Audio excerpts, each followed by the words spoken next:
आज आम आदमी पार्टीच्या वतीने मुख्य कार्यकारी अधिकारी जिल्हा परिषद बीड यांना पत्र देण्यात आलं आहे की बीड जिल्ह्यामध्ये चालत असणाऱ्या नरेगामधील योजना ह्या सर्व भ्रष्टाचाराची भेट चढत आहेत आणि ज्या शेतकऱ्यांची कामं झाली आहेत त्यांना पैसे भेटत नाहीत। जोपर्यंत तुमचे अधिकारी किंवा त्यातील सामील असलेले कर्मचारी जोपर्यंत चिरीमिरी घेत नाहीत तोपर्यंत त्यांची फाईल देखील हलवत नाही। अशा अधिकाऱ्यांवर व कर्मचाऱ्यांवर या दोषी असणाऱ्यावर चौकशी करून कारवाई केली पाहिजे। विहिरी असतील, तळे असतील, पुन्हा रेड ब्लॉक असतील, नाली असेल, अशी जी कामं होतात ते सर्व भ्रष्टाचाराची भेट चलत आहेत। योग्य ते चौकशी करून कारवाई झाली पाहिजे।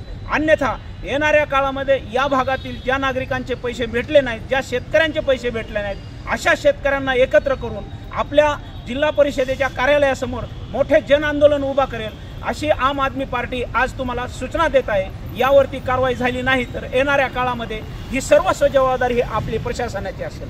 जय हिंद, जय महाराष्ट्र।